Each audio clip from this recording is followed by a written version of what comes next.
तो we have the next article which is conservation of momentum. तो अभी तक हमने फर्स्ट लॉ पढ़ा, सेकेंड लॉ पढ़ा। सेकेंड लॉ में कुछ बारीक चीज़ें देखी है ना, और पार्टिकल के लिए अप्लाई हो सकता है सेकेंड लॉ जो हमने F equals to M A देखा। रिजिड बॉडी के लिए सच नहीं है, रिजिड बॉडी के लिए कुछ मॉडिफिकेशन करना पड़ेंगे जो अपन देखेंगे आने वाले चैप्टर्स में। तो अब बढ़ जाते हैं अपन नेक्स्ट टॉपिक की तरफ, that is conservation of momentum. ठीक है, so the second and third laws of motion lead to an important consequence, the law of conservation of momentum। Second और थर्ड लॉ की मदद से हम एक इम्पॉर्टेंट कॉन्सिक्वेंस पे पहुंचते हैं जो है law of conservation of momentum. So take a familiar example, a bullet is fired from a gun. एक बंदूक से गोली चलाई गई। If the force on the bullet by the gun is F, the force on the gun by the bullet is minus f, so according to the third law। तो क्या कहना चाहता है ये कहना चाहता है कि हमने एक बुलेट ली, ठीक है, this is a gun and this is a bullet. तो जैसे ही हमने इस बुलेट को इससे फायर किया ट्रिगर दबा के, तो ये बाहर निकल जाएगी। तो बाहर निकल जाएगी तो कुछ दम लग रहा, जब इसका जो हैमर है वो इस पर धक्का मार रहा होगा बुलेट पे, तभी ये आगे जा रही होगी। इसका मतलब कि ये जो गन है ये बुलेट पे फोर्स लगा रही है, तभी ये आगे जा रही है। अगर थर्ड लॉ सही है तो ये रिएक्शन फोर्स, बुलेट का रिएक्शन फोर्स इस पे लग रहा होगा, वो एफ के बराबर होना चाहिए। तो इसी वजह से जब हम बुलेट चलाते हैं तो ये रिकॉयल होती है। नाइन्थ में यही पढ़ते थे ना कि आर्मी मैन कंधे पे बंदूक रख के क्यों फायर करता है, क्योंकि कंधे पे नहीं रखेगा, आगे रख लेगा, तो जैसे उसने गोली चलाई, रिकॉइल होगी गन, उसका कंधा टूट सकता है। ठीक है, इसलिए वो कंधा टिका के रखता है ताकि एब्जॉर्ब कर ले उस फोर्स को। So the two forces act for a common interval of time delta T. ये जो यहाँ पे छोटा सा फोर्स, छोटी सी देर के लिए फोर्स लगता है, वो same time interval delta T के लिए लगता है। So according to the second law, F delta T is the change in momentum of the bullet and minus F delta T is the change in momentum of the gun. तो हम vectorially अगर इस direction को positive मान रहे हैं, ठीक है, तो शुरुआत में तो दोनों का मोमेंटम ज़ीरो था, बुलेट का भी और गन का भी। सो फाइनली किस तरफ मोमेंटम चेंज होगा, जिस तरफ फोर्स है। So delta P for bullet will be F into delta T and delta P for gun equals to, ये वाला जो डायरेक्शन ये नेगेटिव है तो minus F into delta T. ये बात कही उसने कि दोनों के लिए चेंज इन मोमेंटम बराबर रहेगा, है ना, इक्वल एंड अपोजिट डायरेक्शन में। तो अगर हम ऐड करें इन दोनों को, इसको और इसको ऐड करें, एफ डेल्टा टी और माइनस एफ डेल्टा टी को, तो नेट कितना निकल के आएगा, आंसर ज़ीरो। तो अगर change in momentum of bullet is equals to change in momentum of gun निकालें अगर, तो कितना आंसर आएगा, ज़ीरो। इसका मतलब there is no change in momentum. Net अगर दोनों को कलेक्टिवली देखा जाए, बुलेट और गन को एज ए सिस्टम देखा जाए, तो इसका मतलब कि कोई मोमेंटम चेंज नहीं हुआ है। शुरुआत में भी ज़ीरो था, फाइनली भी ज़ीरो है, रीडिस्ट्रीब्यूट हो गया है जस्ट। ठीक है, तो since initially both are at rest, the change in momentum equals the final momentum for each. Since initially both are at rest, the change in momentum equals the final momentum for each. Thus, if PB is the momentum of the bullet after firing, ये मैंने PB लिखा हुआ है यहाँ पे, and PG is the recoil momentum of the gun, और ये मैंने PG लिखा हुआ है, momentum of gun फाइनल वाला। सो इन दोनों का सम कितना होगा, ज़ीरो, क्योंकि एक माइनस एफ डी टी है, एक प्लस एफ डी टी है। क्यों है एक माइनस एफ डी टी, क्योंकि एक इस डायरेक्शन में और एक इस डायरेक्शन में, दोनों का अपोजिट डायरेक्शन है इस वजह से। So that is the total momentum. अगर मोमेंटम की बात की जाए दोनों की, बुलेट और गन की एज अ सिस्टम, तो कंजर्व होगा मोमेंटम, है ना। That is the total momentum of the bullet and the gun is conserved. So हम इसको एक कंक्लूजन के तौर पे याद रख सकते हैं, एक लॉ के तौर पे याद रख सकते हैं कि अगर किसी एंटायर सिस्टम में नेट फोर्स ज़ीरो है, तो जैसे इसको गन को अगर हम सिस्टम, गन और बुलेट को हम सिस्टम मान लें, तो गन पे किस तरफ फोर्स लगा, इस तरफ, बुलेट पे किस तरफ फोर्स लगा, इस तरफ। अगर नेट फोर्स लगे सिस्टम पे एफ नेट, तो ये आएगा प्लस में और ये आएगा माइनस में। नेट फोर्स ऑन सिस्टम लिख रहे हैं, सिस्टम यानी कि गन और बुलेट कलेक्टिवली, गन और बुलेट कलेक्टिवली। तो एक पे प्लस एफ लिखाएगा तो दूसरे पे कितना, माइनस एफ लिखाएगा। सो नेट फोर्स कितना है, 0। ठीक है, तो ये हम तभी कर पाए कंजर्वेशन ऑफ मोमेंटम जब नेट फोर्स 0 है सिस्टम पे। ठीक है, so that is the total momentum of the bullet and system is conserved. Thus in an isolated system, अगर कोई आइसोलेटेड सिस्टम है, आइसोलेटेड सिस्टम मतलब कि that is a system with no external force, कोई external force नहीं है उस system पे। Mutual forces between pairs of particles in the system can cause momentum change in individual particles, but since the mutual forces for each pair are equal and opposite, the momentum changes cancel in pairs and the total momentum remains unchanged. So this fact is known as the law of conservation of momentum. तो क्या बोल गया ये, वही बात जो अपन बोल रहे हैं कि अगर किसी सिस्टम पे नेट फोर्स 0 है तो इसका मतलब इंटरनल फोर्स की बात नहीं कर रहे हैं, एक्सटर्नल फोर्स की। हो सकता है इंटरनली कुछ फोर्स लग रहा हो, जैसे इसने इसको धक्का दिया आपस में, हम इन दोनों को कलेक्टिवली देख रहे हैं एज अ सिस्टम। तो ये जो फोर्सेस होंगे ये तो इसके इंटरनल फोर्सेस हैं। तो we are not talking about internal forces, we are talking about external forces. तो अगर कोई एक्सटर्नल फोर्स नहीं है सिस्टम पे तो law of conservation of momentum valid रहेगा, law of conservation of momentum hold करेगा, मोमेंटम कंजर्व्ड रहेगा अगर नेट फोर्स सिस्टम पे 0 है तो।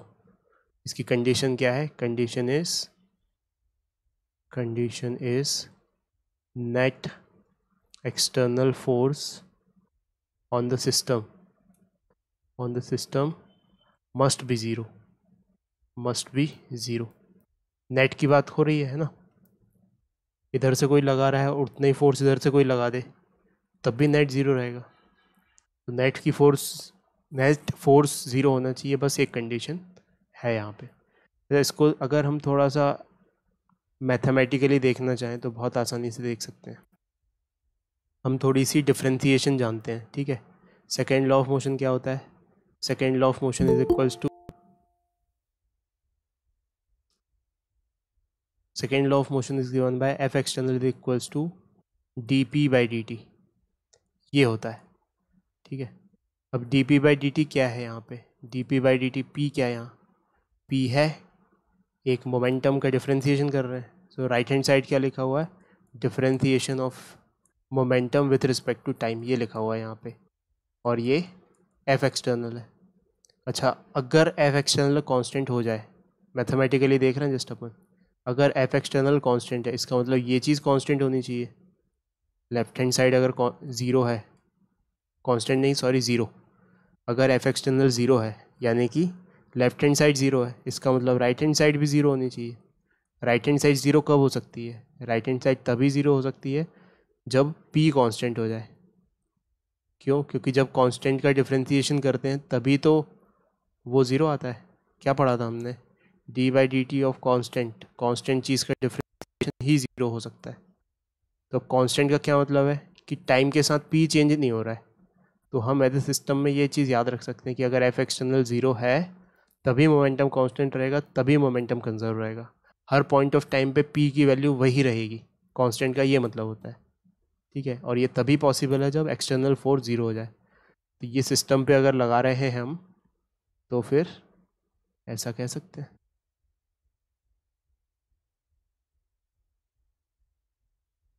ठीक है, तो इसको ऐसे भी बोल सकते हैं, the total momentum of N isolated system of interacting particles is conserved. तो अगर कोई आइसोलेटेड सिस्टम है, आइसोलेटेड सिस्टम से क्या मतलब है इसका, आइसोलेटेड सिस्टम से मतलब है जिस पे एक्सटर्नल फोर्स 0 है, for which there is no external force. ऐसा सिस्टम जिस पे कोई एक्सटर्नल फोर्स नहीं है उसको बोलते हैं हम आइसोलेटेड सिस्टम। ठीक है, an important example of the application of law of conservation of momentum is the collision of two bodies. So दो bodies का जब collision होता है ना, तब वहाँ पे momentum conserve होता है।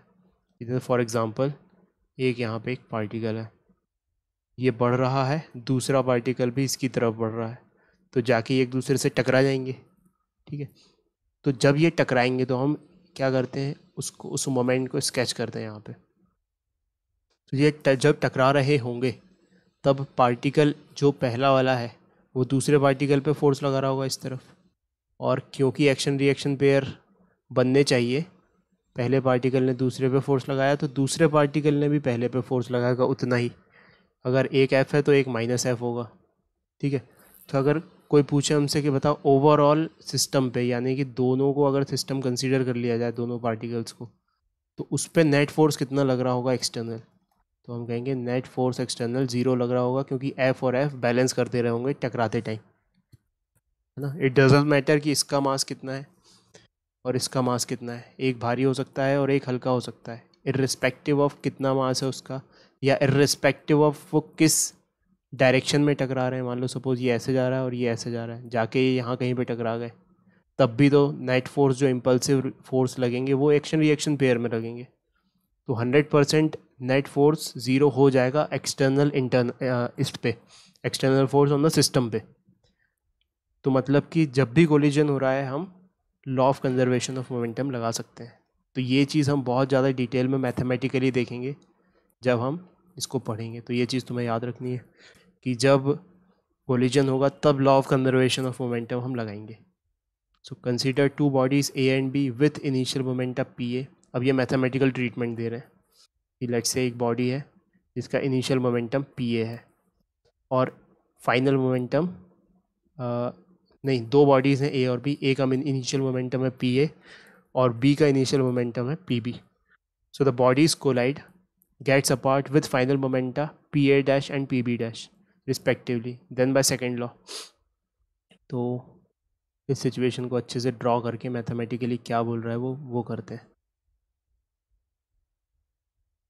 तो बहुत ही सिंपल सा एग्जांपल लेते हैं, जब दो मासेस आ रहे हैं और एकदम हेड ऑन टकरा रहे हैं एक दूसरे से, ठीक है, जस्ट समझने के लिए अभी। तो ये ऑब्जेक्ट ए है, ये बी है, इनिशियली एक दूसरे को अप्रोच कर रहे थे ये, तो इसका इनिशियल मोमेंटम था पी ए और इसका इनिशियल मोमेंटम था पी बी, ठीक है। टकरा गई, मोमेंटरली टकराए होंगे और टकराने के बाद फिर अपने अपने रास्ते चले गए। तो ये इनिशियल कंडीशन, इसको कहें before collision, this is before collision, this is during collision, during collision, and this is after collision. So after collision इसका मोमेंटम हो गया पी ए डैश और इसका मोमेंटम हो गया पी बी डैश, ठीक है। ये सब वेक्टोरिकली लिखे हैं बोल्ड में उसने, है ना। तो ये चीज़ अपन को याद रखनी है कि ये वेक्टोरिकली लिखे हुए हैं, ठीक है। अब क्या बोल रहा है ये, अब बोल रहा है कि अगर हमें इम्पल्स निकालना पड़ जाए ए का बी पर, है ना, तो ऐसे लिखेंगे F A B into delta T, ठीक है। तो हम क्या लिख रहे हैं, क्या बोला गया, आराम से वन बाय वन सोचते हैं। क्या impulse of A on B, impulse of A on B, ठीक है, बी पे कितना इम्पल्स लगा। तो अगर इसको मैं लिखूँ यहाँ पे impulse of A on B, ठीक है, नहीं इसका मतलब क्या है, एफ ए बी का मतलब है इम्पल्स, कहीं डिफाइन किया है क्या इसने, जनरली ए लिखा है पहले, यानी कि इम्पल्स ए पे निकाल रही है, force of A because of B, है ना। So this is impulse on A because of B, ऐसे लिखना पड़ेगा इसको। इसको लिखते हैं impulse on A because of B. अब बी की वजह से लगेगा, सीधी सी बात है, कुछ और तो है नहीं, तो इम्पल्स ऑन ए ही बोल देते हैं ताकि ज़्यादा कन्फ्यूजन ना हो। तो इम्पल्स ऑन ए क्या होगा, अब ए पे कितना झटका लगा है, ए पे झटका लगा है जितना ए का मोमेंटम चेंज हुआ है, so final momentum of A minus initial momentum of A. तो इम्पल्स ऑन ए क्या लिखेंगे हम, final momentum on A minus initial momentum on A of A, ठीक है। सिमिलरली इम्पल्स ऑन बी कैसे लिखेंगे, इम्पल्स ऑन बी, बी पर कितना इम्पल्स लगा, वो होगा final momentum of B that is P B dash minus P B, क्योंकि इनिशियल मोमेंटम पी बी है। अच्छा, अब इम्पल्स एक दूसरे के अपोजिट लग रहा होगा। मान लो कि झटका इस पे इस तरफ लगा है ए पर, तो बी पर इस तरफ लगा है, यानी कि ये दोनों एक दूसरे के नेगेटिव है, यानी कि ये दोनों एक दूसरे के नेगेटिव है। तो अगर हम इसको लिखें यहाँ पर,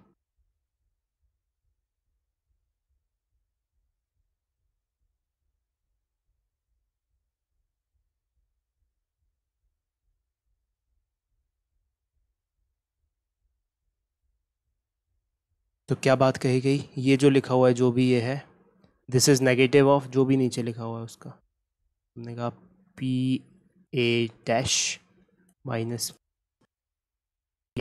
नेगेटिव ऑफ, यहाँ पे क्या लिख दिया, P B dash minus P B. ठीक है, अब इनिशियल और फाइनल को एक तरफ जमा लेते हैं। तो सबसे पहले तो इस माइनस को एडजस्ट करते हैं, तो यहाँ माइनस जाएगा और यहाँ प्लस आ जाएगा।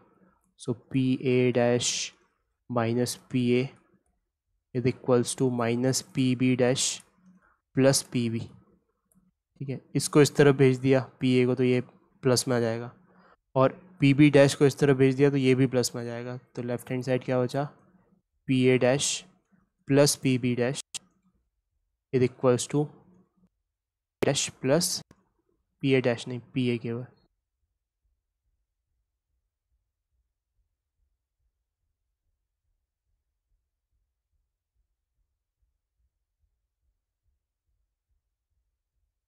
P A plus P B. तो ये लिखा हमने। ठीक है, तो अब इस चीज़ का मतलब क्या है, A dash P A dash and P B dash क्या था, ये है फाइनल मोमेंटम ऑफ ए, ये है फाइनल मोमेंटम ऑफ बी, यानी कि टोटल इसको ऐसे लिख सकते हैं, final momentum of A plus B combined, final momentum of system. Similarly ये क्या है, P A was initial momentum of A and P B was initial momentum of B, तो इसका मतलब this is initial momentum of system, initial momentum of system. ठीक है, तो यहाँ से हम मैथमेटिकली भी शो कर सकते हैं कि फाइनल मोमेंटम सिस्टम का इनिशियल मोमेंटम ऑफ सिस्टम के बराबर होगा। तो ये बोर्ड एग्जाम में हमको इस तरीके से प्रूफ करने के लिए आता है।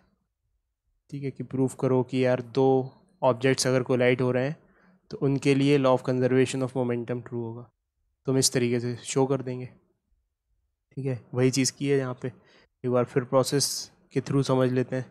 ये इम्पल्स लिखा ए पर, ये इम्पल्स लिखा बी पर, और ये एक दूसरे के नेगेटिव हैं। क्यों? क्योंकि थर्ड लॉ, एक पर झटका दूसरे के झटके के नेगेटिव होगा।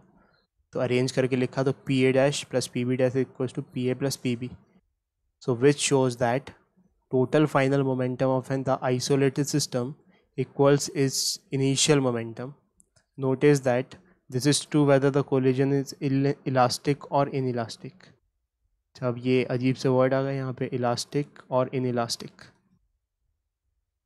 तो सबसे पहले तो समझते हैं कि इलास्टिक और इनइलास्टिक में क्या डिफरेंस है। सो कोलिजन में अगर एनर्जी का लॉस नहीं हो रहा हो तो वो कहलाता है इलास्टिक कोलिजन।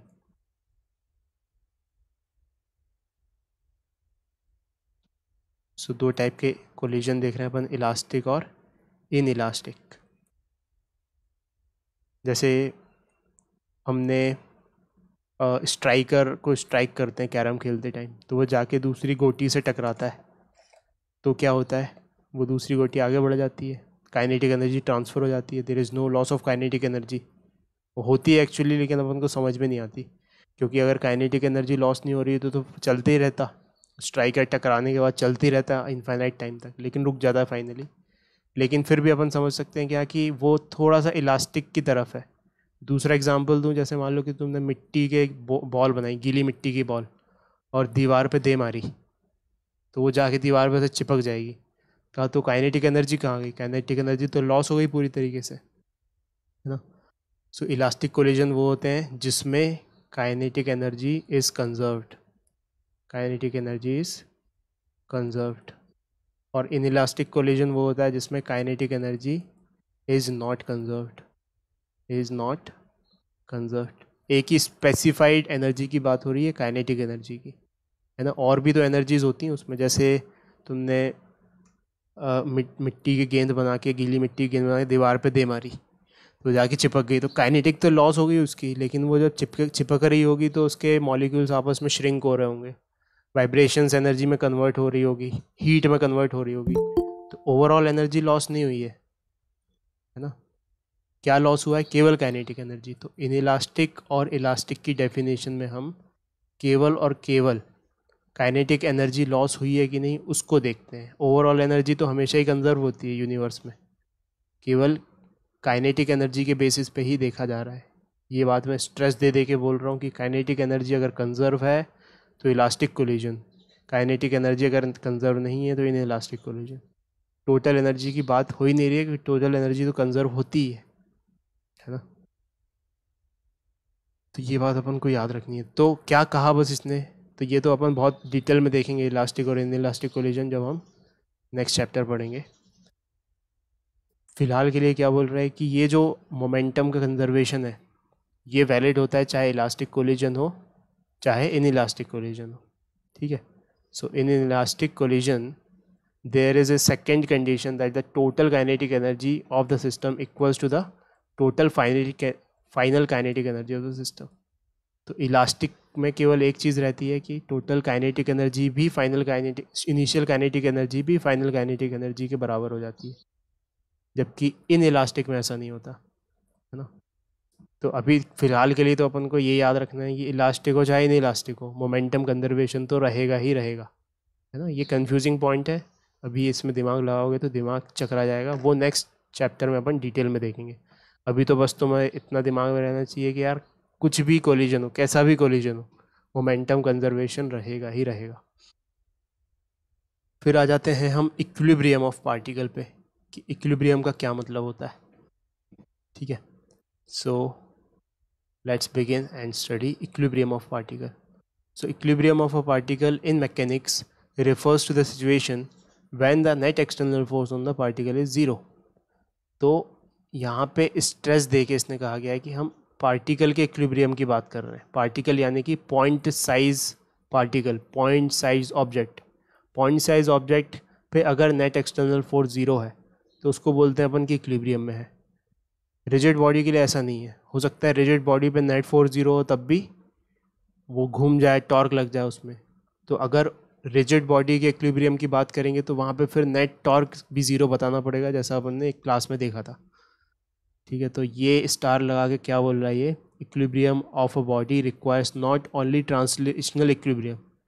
जो इक्विलिब्रियम है बॉडी का केवल ट्रांसलेशन, मतलब कि स्ट्रेट लाइन में इक्विलिब्रियम नहीं होना चाहिए, उसके साथ साथ रोटेशनल इक्विलिब्रियम भी होना चाहिए। So zero net external torque as we see in chapter 7। जिन लोगों ने वो टॉर्क वाला वीडियो देख लिया है उनको ये बात समझ में आएगी कि अगर हमने, ये गेट है, गेट का टॉप व्यू है, गेट यहाँ पे अटैच्ड है, गोल गोल घूम सकता है, ठीक है। एक किसी ने यहाँ पे 100 न्यूटन का फोर्स लगाया और एक किसी ने यहाँ पे 100 न्यूटन का फोर्स लगाया। ये पार्टिकल साइज़ नहीं है, इनफाइनाइट पार्टिकल साइज, पार्टिकल से बनता है गेट, मतलब ये एक रिजिड बॉडी की तरह है।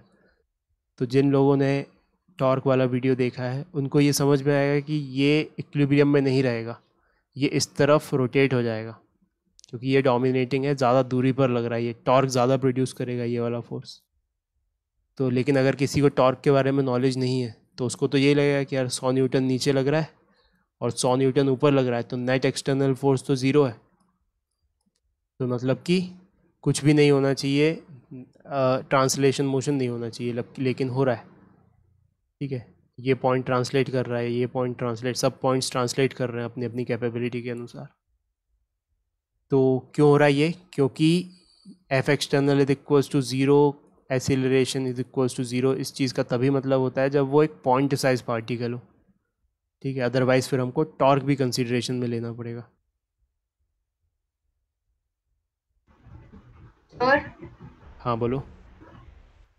सर अगर जो टॉर्क लग रहा है जिस हाँ फोर्स की वजह से, हाँ वो फोर्स उसके ही जस्ट अपोजिट पे होता बिल्कुल, तो फिर कोई चीज नहीं होता ना। गुड। तो जैसे बिल्कुल सही हर्षिता ने पकड़ा कि मान लो हर्षिता कह रही है कि यहाँ पे ये गेट है, सेम सिचुएशन है, और किसी ने यहाँ पे 100 न्यूटन का फोर्स लगाया और किसी ने एग्जैक्टली इसी पॉइंट पे इसको अपोजिट 100 न्यूटन का फोर्स लगा दिया, तो अब यहाँ पे टॉर्क भी ज़ीरो हो जाएगा, क्योंकि ये एंटी क्लॉकवाइज टॉर्क प्रोड्यूस कर रहा होगा और ये क्लॉकवाइज टॉर्क प्रोड्यूस कर रहा होगा। दोनों ही सेम दूरी पर है जहाँ से रोटेट होने के लिए एक्सिस है, तो दोनों ही टॉर्क भी एक दूसरे को कैंसिल कर देंगे। तो फिर अपन कहेंगे ये रोटेशनल इक्विलिब्रियम में भी है और ट्रांसलेशनल इक्विलिब्रियम, कुछ नहीं होगा, गेट कहीं मूव नहीं करेगा ऐसी सिचुएशन में, है ना। ठीक है, तो इक्विलिब्रियम का मतलब, एक और मैं स्ट्रेस दे के एक और पॉइंट बताना चाहूँगा कि इक्विलिब्रियम का मतलब ये नहीं कि बॉडी रुकी हुई है, बॉडी पे नेट फोर्स ज़ीरो है, हो सकता है कांस्टेंट वेलोसिटी से चल रही हो, तो ये बात हमें याद रखनी है just. So according to the first law, this means that the particle is either at rest or in uniform motion. तो F external is equals to 0 का क्या मतलब होता है? F external is equals to 0 का मतलब होता है कि या तो उसका वेलोसिटी ज़ीरो है या तो कुछ कांस्टेंट है, एक्सीलरेशन ज़ीरो है, ये मतलब होता है F एक्सटर्नल नेट ज़ीरो का। तो अभी बस दिमाग में तुम्हारे ये चलना चाहिए कि जिस भी पार्टिकल पे हम फोर्स लगा रहे हैं वो एक पार्टिकल है, पॉइंट साइज पार्टिकल है, रिजिड बॉडी मत अज्यूम करना, क्योंकि फिर वहाँ पे टॉर्क का कंसिडरेशन भी लेना पड़ेगा, जो हम डिटेल में देखेंगे हमारे 7th चैप्टर में। So if two forces F1 and F2 act on a particle, equilibrium requires F1 is equals to minus F2। तो उसने कहा दो फोर्स लग रहे हैं अगर F1 और F2, तो F2 कहाँ लगाएं कि ये इक्विलिब्रियम में आ जाए, तो इसके इक्वलेंट अपोजिट होना पड़ेगा। सो मैथमेटिकली इसको कैसे लिखेंगे, F1 vector is equals to negative of F2 vector, that is the two forces on the particle must be equal and opposite। तो क्या कंडीशन है, अगर केवल दो फोर्स लग रहे हैं तो फिर इक्वल एंड अपोजिट होने चाहिए। अच्छा, तीन फोर्स हो तो equilibrium under three concurrent forces F1 F2 and F3 requires that the vector sum of the three forces zero. तो तीन फोर्स अगर ज़ीरो करने हैं तो फिर वेक्टोरिकली उनका सम ज़ीरो होना चाहिए, है ना। कहीं भी रैंडम डायरेक्शन में हो सकते हैं, वो सब हमें नहीं पता, लेकिन उनका सम ज़ीरो होना चाहिए। अच्छा, कोई बच्चे क्या लामीज थ्योरम पढ़ते हैं बहुत, तो वो भी मैं बता देता हूँ कि अगर तीन कॉन्करेंट फोर्स लग रहे हैं स्पेस में, तो हम तेज़ी से सॉल्व करने के लिए एक टूल समझ सकते हैं जिसे लामीज थ्योरम बोलते हैं, लामीज थ्योरम। हालांकि अगर तुम्हें फोर्स रिजोल्यूशन आता है अच्छे से, फोर्स रिजॉल्व करना, तो लामीज वामीज थ्योरम की ज़रूरत नहीं है, रिजॉल्व करके नेट फोर्स ऊपर नीचे आगे पीछे वाले बराबर करके लिख सकते हो, लेकिन फिर भी पता होना चाहिए। तो F1 के अपोजिट ये वाला एंगल है अल्फ़ा, लेट से F2 के अपोजिट ये वाला एंगल है बीटा, और F3 के अपोजिट ये वाला एंगल है gamma. So we can write if this effect of these three forces is zero, है ना, तीनों फोर्सेस की वजह से जो इफेक्ट वो हो रहा है इक्विलिब्रियम में, so we can write F1 by sine alpha is equals to F2 by cos alpha, नहीं कॉस नहीं sorry sine beta is equals to F3 by sine gamma, है ना। If point P is in equilibrium, ऐसे बोल देते हैं, if point P is in equilibrium. तो हालांकि ये मैथमेटिकल ट्रीटमेंट याद रह जाए तो अच्छी बात है, नहीं भी रह जाए तो फिर हम रिजोल्यूशन से कर ही देंगे, क्योंकि हमारे सामने ज़रूरी नहीं है कि यही सिचुएशन आए, कुछ और सिचुएशन भी आ सकती है, लेकिन पता होना चाहिए, क्योंकि बहुत सिंपल सा फॉर्मूला है, फोर्स के नीचे उसके corresponding sine of that angle लिखना है जस्ट। बहुत इजीली रिजॉल्व करके इसको प्रूव भी कर सकते हैं। सो अगर अपने खाली वक्त में रिजॉल्व करके इसको प्रूव करना चाहो तो बहुत बढ़िया रहेगा। फिर आ जाते हैं हम नेक्स्ट पे। तो ये इसने डायग्रामेटिकली एक्सप्लेन किया है कि अगर दो फोर्सेस की वजह से कोई ऑब्जेक्ट इक्विलिब्रियम में है, पॉइंट ऑब्जेक्ट, तो वो इक्वल एंड अपोजिट होने चाहिए। तीन की वजह से इक्विलिब्रियम में है तो उसका नेट सम ज़ीरो होना चाहिए, triangle law of vector addition. So in other words, the resultant of any two forces, say F1 and F2, obtained by the parallelogram law of forces must be equal and opposite to the third force F3. So as seen in figure 5.7, the three forces in equilibrium can be represented by the sides of a triangle with the vector arrows taken in the same sense. तो बिल्कुल उसने क्या किया, वही vector law वाला formula लगाया यहाँ पे, बारीकी से देख लेते हैं इसको। सबसे पहले F1, ये रहा F, सबसे पहले F2 उठा लिया इसने, तो किसी को भी उठा सकते हैं। तो लेट्स से F2 हॉरिजॉन्टली दिख रहा था तो F2 को यहाँ बना लिया। F1 को उठा के इसके टेल्स हेड से कनेक्ट कर दिया, F2 की हेड से F1 की टेल कनेक्ट कर दी। फिर बचा तीसरा, तो तीसरा F3 उठा के यहाँ पे लेके आए। सो F3 की टेल कनेक्ट कर दी F1 के हेड से और जोड़ा, तो ये फिर फाइनली जो F3 की हेड है वो F2 के टेल से जाके मिल गई, और मिलनी भी चाहिए अगर नेट फोर्स ज़ीरो होना है तो सेम सेंस ऑफ डायरेक्शन में अगर मिलजुल के सारे फोर्सेस ज़ीरो आ जाए तो मतलब कि वो ज़ीरो है। जैसे मैं एक दूसरा एग्जांपल दूँ, एक फोर्स ऐसा है, दूसरा ऐसा है, तीसरा ऐसा आ जाए, इसका मतलब कि नेट इन तीनों का सम ज़ीरो नहीं है। ज़ीरो सम तभी होगा जब ये घूम फिर के वापस कंप्लीट बना दें पॉलीगॉन, है ना। ये बात हमें याद रखनी है।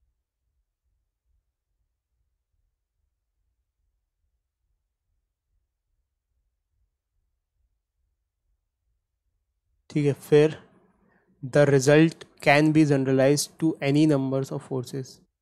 तो ये तो 3 फोर्सेस के लिए एग्जांपल दिया है, बट किन्हीं भी नंबर ऑफ फोर्सेस के लिए ऐसा हो सकता है। ठीक है, so a particle is in equilibrium under the action of forces F1, F2, F3 and so on till Fn if they can be represented by sides of a closed n-sided polygon with arrows directed in the same sense। वही बात लिख दी गई है यहाँ पे। ठीक है, equation 5.11 applies. 5.11 का है 5.11 ये वाली। अच्छा, अब ये वेक्टर फॉर्म में लिखी हुई है F1, F2, F3। हो सकता है F1 3 डायमेंशन हो, तो F1 को अपन ऐसा लिख सकते हैं, F1 vector is nothing but F1x plus F2y plus F3z। ठीक है, और रिस्पेक्टिवली ये आई कैप कह रहा हूँ, ये जे कह रहा हूँ, ये जेड कह रहा हूँ, तो ऐसे लिख सकते हैं। ये सब सब्सक्रिप्ट है, F1x, ये 2y और 3z, ये सब सब्सक्रिप्ट है। अच्छा, यहाँ पे F को ही रिजॉल्व कर रहे हैं तो यहाँ F1 ही आना चाहिए तीनों में। सो यहाँ पे my bad, F1। Similarly F2 को रिजॉल्व करना है अगर 3 डायमेंशन में और रिप्रेजेंट करना है वेक्टर फॉर्म में, आई कैप और जे कैप यूनिट वेक्टर के फॉर्म में, तब क्या करेंगे, तब F2 वेक्टर को लिखेंगे F2x आई कैप प्लस F2y जे कैप प्लस F3z के कैप। मतलब ये अजीब सी चीज़ें क्यों लिख रहे हैं, मतलब कि F1 का x कंपोनेंट, ये F1 का y कंपोनेंट, ये F1 का z कंपोनेंट, और ये F2 का x कंपोनेंट, F2 का y कंपोनेंट, और ये F3 नहीं F2 ही आएगा यहाँ पे, F2 का z कंपोनेंट। ठीक है, फिर F3 भी लिख सकते हैं similarly, F3 vector is equals to F3 का x component i cap plus F3 का y component j cap plus F3 का z कंपोनेंट के कैप। तो इसके कहने का मतलब क्या है कि अगर ये तीनों का वेक्टर सम ज़ीरो है, F1 plus F2 plus F3, इसका मतलब इंडिविजुअली क्या कहा था कि यार ये वाला जो आई कंपोनेंट है ये इसके y के साथ इंटरेक्ट नहीं करेगा, x और y इंडिपेंडेंट होते हैं। ठीक है, इसका मतलब individually F1x, F2x and F3x का सम भी ज़ीरो होना चाहिए, एंड F1y, F2y, F3y का सम भी ज़ीरो होना चाहिए, F1z, F2z, F3z का सम भी ज़ीरो होना चाहिए। तो अगर हम इन तीनों फोर्सेस को mutually perpendicular axes x, y, z में रिजॉल्व कर लें तो फिर ऐसे भी सॉल्व कर सकते हैं। ठीक है, इस तरीके से भी सॉल्व कर सकते हैं। तो यही बात इसने यहाँ पे लिख के दे दी। So where F1x, F1y, F1z are the components of F1 along x, y and z respectively। ये बात हमें समझ में आ गई। अब आ जाते हैं अपन नेक्स्ट पॉइंट पे, example 5.6। So string of mass, a mass of 6 kg is suspended by a rope of length 2 meter from the ceiling। एक मास को लटकाया गया जिसका वेट 6 kg है, जिसका मास, और लंबाई है रोप की 2 मीटर, 2 मीटर की लंबाई से लटका दिया गया। A force of 50 Newton in the horizontal direction is applied at the mid point P of the rope as shown। What is the angle of the rope? What is the angle the rope makes with the vertical in equilibrium? तो उसने कहा क्या किया ये सब मिटाता हूँ, ये सब चीज़ें।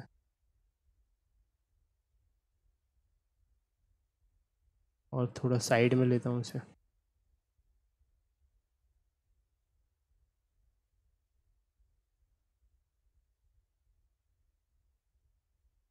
तो आई होप तुम्हारे हाथ में एक पेंसिल होगी और तुम ये सब नोट भी करते जा रहे होगे कहीं पे अपनी किताब विताब में, जो भी छोटे छोटे पॉइंट्स बता रहा हूँ। अगर हाथ में एनसीईआरटी की हार्ड कॉपी है तो उसमें ही नोट करते जा रहे होगे। तो तुम्हारी एनसीईआरटी में ये सब दिख रहा होगा कि ये सब चीज़ें लिखी हुई हैं। नेक्स्ट टाइम पढ़ोगे, जब रिवाइज़ करोगे, तो फिर सारी चीज़ें ऑन द स्पॉट मौजूद रहेंगी। ठीक है, तो कहने का क्या मतलब है कि एक 6 किलो का मास है, उसको सीलिंग से लटका दिया गया, ये लो भाई। और इस रोप की लंबाई कितनी है? 2 मीटर। 2 मीटर की लंबाई। A force of 50 Newton in the horizontal direction is applied the mid point P of the रोप। तो रोप का मिड पॉइंट पी है, वहाँ पे 50 न्यूटन का फोर्स लगा दिया गया। तो क्या होगा सिचुएशन? ये थोड़ा सा बेंड हो जाएगा, रोप ये वाली थोड़ी ऐसी हो जाएगी और ये ऐसी हो जाएगी। ये जो सिचुएशन यहाँ पे डिस्क्राइब की गई है, ठीक है। क्यों हो गई ऐसी? क्योंकि यहाँ पे 50 न्यूटन का लग गया फोर्स। ठीक है भाई। फिर क्या बोल रहा है? What is the angle the rope makes with the vertical in equilibrium. तो हमें बताना है, ये रोप है, ये वर्टिकल के साथ, वर्टिकल यानी कि ये वाला डायरेक्शन, ये वर्टिकल होता है। हॉरिजॉन्टल बोलता तो फिर ये लेते अपन। So this is vertical and this is horizontal. तो ये वाला एंगल बताना है कि ये कितना बन रहा होगा। This theta we are interested in. तो ऐसा क्वेश्चन तो ऑलरेडी सॉल्व कर चुके हैं, लेकिन फिर भी करेंगे, तो कर देते हैं। तो ये पॉइंट है जहाँ पे लग रहा है एक एक्सटर्नल फोर्स 3 जगहों से, यहाँ से, यहाँ से और यहाँ से। ये तीनों फोर्स ऐसे सेट हो रहे होंगे कि इक्विलिब्रियम में हो जाए, ठीक है। तो क्या करते हैं अपन? अपन सबसे पहले बोलते हैं कि यार ये टेंशन, ये रोप भले ही सेम है, देखना ये रोप सेम है और ये रोप सेम है, लेकिन टेंशन बराबर नहीं होगी इसमें। क्यों नहीं होगी बराबर? क्योंकि यहाँ पे जर्क आ गया ना, यहाँ पे पकड़ लिया अपन ने उसको। तो यहाँ पे कुछ टेंशन मान लेते हैं T1, इसमें टेंशन मान लेते हैं T2। तो सबसे पहले इसका एफबीडी बनाया 6 kg वाले ब्लॉक का। तो 6 kg वाले ब्लॉक के लिए 60 न्यूटन नीचे लग रहा है और टेंशन T2 ऊपर लग रहा है। तो यहाँ से T2 की कितनी वैल्यू आ गई? क्लियरली ये इक्विलिब्रियम में, तो 60 न्यूटन। ठीक है। फिर आगे बढ़ेगी यार, एक फोर्स तो आइडेंटिफाई हो गया, दूसरा फोर्स तो पता ही है, तीसरे फोर्स का निकालना है T1। तो हमने कहा चलो ठीक है, जगह बनाई।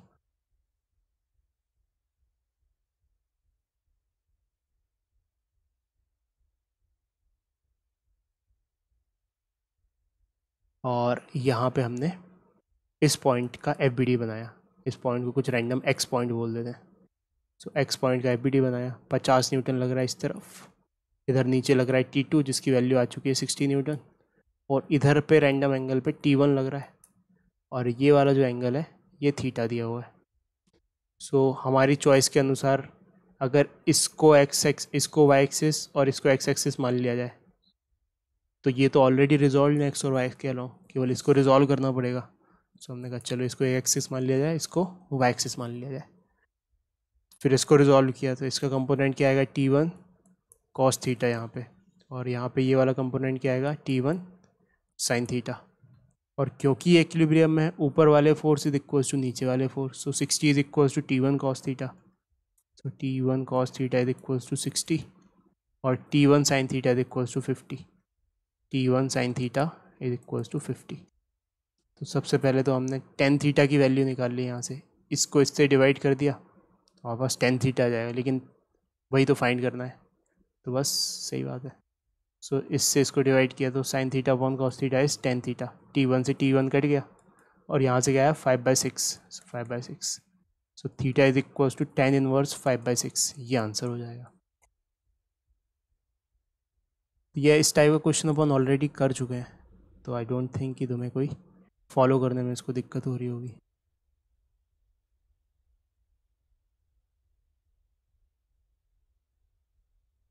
और लगभग लगभग उस टेन इनवर्स 5/6 की वैल्यू होती है 40 डिग्री। ठीक है, तो यहाँ पे 1 मीटर या 2 मीटर की जो लंबाई दी हुई थी उसका कोई यूज़ नहीं था. So note that answer does not depend on the length of the rope assumed massless nor the point at which the horizontal force is applied. तो इसका कोई भी औचित्य नहीं था कि मान लो ये 2 मीटर की लंबाई थी रस्सी की, यहाँ भी फोर्स लगाते तो फिर कुछ ऐसी सिचुएशन बनती, तब भी वही एंगल रहता. सो कहाँ पे फोर्स लगा रहे हैं उससे कोई मतलब नहीं है. लंबाई इसकी 100 मीटर भी होती उससे भी कोई मतलब नहीं था. मतलब किससे है? मतलब है कि भाई नेट फोर्स ज़ीरो होना चाहिए, जो हो जाएगा. ठीक है, फिर आ जाते हैं हम नेक्स्ट आर्टिकल पे, that is common forces in mechanics. Mechanics में हम किन किन फोर्सेस से एनकाउंटर होंगे उसके बारे में पढ़ रहे हैं ना.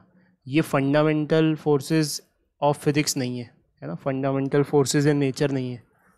फंडामेंटल फोर्सेस तो अपन जानते ही हैं कि ग्रेविटेशनल होता है, इलेक्ट्रोमैग्नेटिक होता है, मैग्ने ये होता है स्ट्रॉन्ग न्यूक्लियर फोर्स और वीक न्यूक्लियर फोर्स. लेकिन ये वो नहीं है, ये तो हम नॉर्मल ऑब्जेक्ट्स पे spring force, tension, surface tension, इन सब की बातें कर रहे हैं. ठीक है, तो अब आ जाते हैं पढ़ने पर इसको. So in mechanics we encounter several kinds of forces. Mechanics में हम कुछ टाइप के फोर्सेस एनकाउंटर करते हैं. The gravitational force is of course pervasive. तो ग्रेविटेशनल फोर्स काफ़ी हम उसको परसीव कर पाते हैं, हर जगह मौजूद है, वो दिखता है हमें. So every object on the earth experiences the force of gravity due to the earth. तो कोई भी ऑब्जेक्ट हो अर्थ पे या अर्थ के करीब, वो फोर्स ऑफ ग्रेविटी महसूस करता है अर्थ की वजह से. So gravity also governs the motion of celestial bodies. Gravity की वजह से ही मून सन के अराउंड, मून अर्थ के अराउंड घूम रहा है, अर्थ सन के अराउंड घूम रही है, and so on. The gravitational force can act at a distance without any need of any intervening medium. Gravitational force लग सकता है चाहे मीडियम हो कुछ भी, है ना. मीडियम कुछ भी हो, ग्रेविटेशनल फोर्स लगेगा. तो इंटरवीनिंग मीडियम कुछ भी रख दो, जैसे फॉर एग्जांपल ये एक सेलेस्टियल ऑब्जेक्ट है, ये दूसरा सेलेस्टियल ऑब्जेक्ट है, इसके बीच में मान लो सपोज अपन ने कुछ प्लास्टिक रख दी, तो इसका ये मतलब नहीं कि ग्रेविटेशन ऑफ हो जाएगा, ग्रेविटेशन तब भी लगेगा. तो इंटरमीडिएट मीडियम पे डिपेंड नहीं, और ना ही उसकी वैल्यू कम या ज़्यादा होगी डिपेंडिंग अपॉन कि वो जो हमने कोई मीडियम इंट्रोड्यूस किया है. तो जबकि इलेक्ट्रोमैग्नेटिक केस में अलग है. इलेक्ट्रोस्टैटिक फोर्स होता है, उसमें मीडियम लगाने से वैल्यू चेंज हो जाती है. फिर all the other forces common in mechanics are contact forces. तो इसके अलावा जितने भी टाइप के फोर्सेस हम पढ़ने वाले हैं ग्रेविटी के अलावा, वो कॉन्टैक्ट फोर्सेस हैं. ठीक है, हालांकि इलेक्ट्रोस्टैटिक फोर्स जो 12th में पढ़ेंगे वो भी फील्ड फोर्स है, वो कॉन्टैक्ट फोर्स नहीं है. तो यहाँ पे एक स्टार लगा हुआ है जिसके बारे में अपन समझते हैं कि स्टार क्या बात बोल रहा है. So we are not considering for simplicity charge and magnetic bodies. For these beside gravity there are electrical and magnetic non contact forces. तो उसने कहा कि इलेक्ट्रिकल और मैग्नेटिक फोर्सेस के बारे में अभी अपन नहीं पढ़ रहे हैं, चार्ज और मैग्नेटिक बॉडीज़ के बारे में 12th में पढ़ेंगे. पूरा 12th का फर्स्ट पार्ट इसी पे डिपेंडेंट है, क्योंकि ग्रेविटी के अलावा भी, ग्रेविटी जैसे फील्ड फोर्स है, फील्ड फोर्स मतलब कि विदाउट टच ग्रेविटी लग सकती है. सिमिलरली विदाउट टच इलेक्ट्रिकल और मैग्नेटिक फोर्सेस भी लग सकते हैं, वो भी नॉन कॉन्टैक्ट होते हैं, लेकिन अभी उनके बारे में नहीं पढ़ रहे हैं. So as the name suggest a contact force on an body arises due to contact with some other body, with some other object, solid or fluid. तो जब भी दो बॉडीज़ एक दूसरे के कांटेक्ट में आती हैं तभी ये जनरेट होता है कांटेक्ट फोर्स. ठीक है, so when bodies are in contact, example a book resting on a table, a system of rigid bodies connected by rods, hinges and other type of supports, there are mutual contact forces for each pair of bodies satisfying the third law.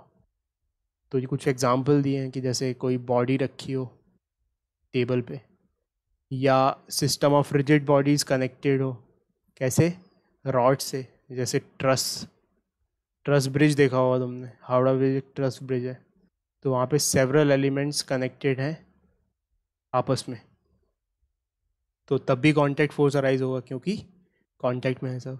Hinges का मतलब होता है कि जैसे for example हमने दरवाजे, एक rod है मान लो सपोज, और वो एक पॉइंट पे हिंज्ड है, हिंज सपोर्ट है। तो हिंज सपोर्ट है कि मतलब कि गोल गोल घूम सकती है, तो इसको हिंज बोला गया है यहाँ पे। और डिटेल में आएगा तो देखेंगे हिंजेस क्या होते हैं। Hinges and other type of supports, there are mutual contact forces for each pair of bodies satisfying the third law. ठीक है। The component of contact force normal to the surfaces in contact is called normal reaction. ये पता है अपन को, contact force का अगर हम नॉर्मल कंपोनेंट है तो उसको नॉर्मल रिएक्शन बोलते हैं। फॉर एग्जांपल ये एक सरफेस है, उस पर कुछ ऑब्जेक्ट रखा हुआ है, तो let's say net contact force इस तरफ लग रहा है। सो इसका जो परपेंडिकुलर कंपोनेंट होगा वो नॉर्मल रिएक्शन होगा, और जो अलोंग द सरफेस कंपोनेंट होगा वो फ्रिक्शन होगा। तो फ्रिक्शन को तो बहुत डिटेल में पढ़ेंगे अपन बाद में। वो सेल्फ एडजस्टिंग होता है। कॉन्टैक्ट फोर्स वेरी कर सकता है, उसका एंगल भी वेरी कर सकता है, लेकिन एक बात अभी बस ये समझने की यहाँ पे कि जो परपेंडिकुलर वाला फोर्स होगा वो नॉर्मल रिएक्शन होगा। ये ऑलरेडी देख ही चुके हैं अपन। ठीक है। So the component of contact force normal to the surfaces in contact is called normal reaction, and the component parallel to the surfaces in contact is called friction. Contact force arise also when solids are in contact with fluids. So for example, imagine करो कि तुम चम्मच से distilled water को घोल रहे हो, एकदम साफ़ पानी है उसको घोल रहे हो गिलास में। और दूसरी सिचुएशन इमेजिन करो कि वो गिलास में पानी नहीं है, चाशनी है, चाशनी को घोल रहे हो। तो ज़्यादा फोर्स किधर लगेगा? चाशनी को घुमाने में, है ना। तो ऐसा क्यों होता है? क्योंकि कुछ चम्मच दैट इज़ सॉलिड और द फ्लूइड दैट इज़ चाशनी और पानी, उनके बीच में भी कोई फोर्स लग रहा होता है, वो भी एक कॉन्टैक्ट फोर्स होता है। So for example, a solid immersed in a fluid, there is a upward buoyant force equal to the weight of the fluid displace. तो जो अभी मैंने एग्जांपल दिया, चाशनी में चम्मच घुमाना या पानी में चम्मच घुमाना, it was the example of surface tension. यहाँ पे जो एग्जांपल दिया है ये वाला बॉयंट फोर्स का एग्जांपल है, कि जैसे फॉर एग्जांपल तुमने थर्माकोल डालने की कोशिश की पानी के अंदर, तो ऊपर पुश बैक मिलता है एक, वो फोर्स कहाँ से जनरेट होता है? तो वो फोर्स भी एक कॉन्टैक्ट फोर्स है। कॉन्टैक्ट में नहीं आया वो पानी के या फ्लूइड के, तब तक वो फोर्स नहीं लगने वाला था। तो वो एक अदृश्य अपवर्ड फोर्स को अपन क्या बोलते हैं? Buoyant force. ठीक है। The viscous force, air resistance etc. are also the examples of contact force. तो जो मैंने वो एग्जांपल दिया था, चाशनी में चम्मच घुमाने वाला, पानी में चम्मच घुमाने वाला, एक्चुअली दैट इज़ प्रॉपर्टी जो होती है विस्कोसिटी ऑफ दैट फ्लूइड, उस पर डिपेंड करती है कि कितना टफ या इजी होगा उस चम्मच को घुमाना उसमें। तो वो एक टाइप का विस्कस फोर्स है, उसको ऐसा कह सकते हैं लिक्विड फ्रिक्शन, या air resistance, air friction etcetera also example of contact force. तो ये सारे एग्जाम्पल कॉन्टैक्ट फोर्स के हैं, जहाँ पर कांटेक्ट में आना ज़रूरी है तभी फोर्स पिक्चर में आएगा। उसके बाद next point, two other common type of forces are tension in a string and the force due to spring. So तो बहुत इंपॉर्टेंट टाइप के फोर्सेस हैं, पहला टेंशन इन द स्ट्रिंग और दूसरा फोर्सेस ड्यू टू स्प्रिंग। इनके बारे में हम डिटेल में पढ़ेंगे। So when a spring is compressed or extended by an external force, a restoring force is generated. This force is usually proportional to the compression or elongation for small displacements. The spring force F is given as F is equals to minus kx, where x is the displacement and k is the force constant. The negative signs denotes that the force is opposite to the displacement from the unstressed state. ठीक है। तो अब spring force की बात की गई है तो इसको समझ लेते हैं कि इमेजिन करो तुम्हारे पास एक स्प्रिंग है, this is what you have a spring, और ये अपनी अनस्ट्रेस्ड पोजीशन में है फ़िलहाल। तो हम बोलते हैं ये अपनी नेचुरल लेंथ पे है, नेचुरल लेंथ। अनस्ट्रेस्ड मतलब ना ही उसको दबाया गया है कुछ, ना ही उसको खींचा गया है। अब इमेजिन करो कि हमने इसको पकड़ के खींच दिया, तो स्प्रिंग हो जाएगी स्ट्रेस्ड, मतलब उसकी ये वाली पोजीशन यहाँ पहुँच गई। सो डिस्प्लेसमेंट कितना हो गया? इस राइट डायरेक्शन में x यूनिट का डिस्प्लेसमेंट हो गया लेट्स से। ठीक है। अच्छा, तो अब तुम इसको पकड़ के बैठे होगे तो तुम्हें फोर्स कहाँ महसूस हो रहा होगा?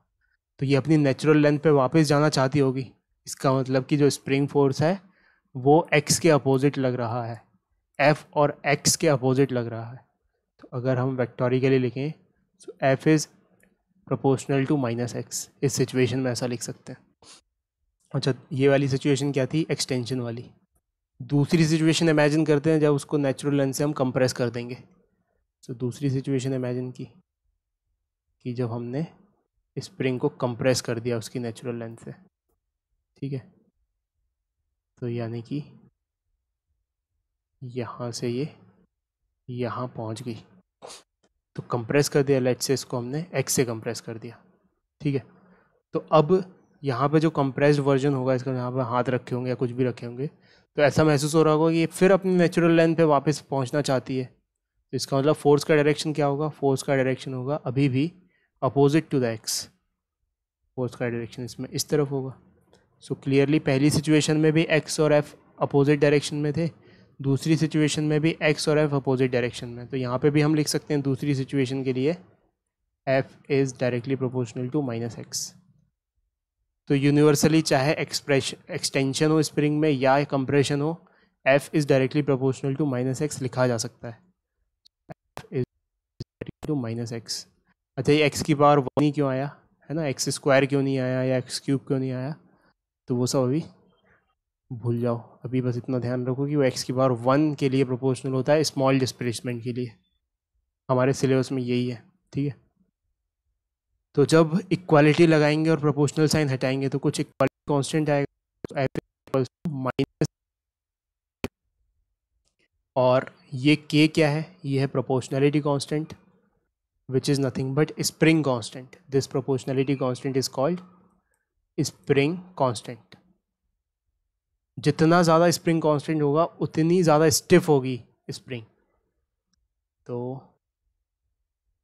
हायर द वैल्यू ऑफ के, द वैल्यू ऑफ के more will be the stiffness of spring, the stiffness of spring. जैसे इमेजिन करो कि वो जो पेन आते हैं, पेन की स्प्रिंग है एक, और एक ट्रेन की स्प्रिंग है। ट्रेन की स्प्रिंग भी सबने देखी होगी, ट्रेन के जो चलते हैं, चक्के चलते रहते हैं, वो स्प्रिंग पे कनेक्टेड रहते हैं, वो शॉक एब्जॉर्बेंस के लिए।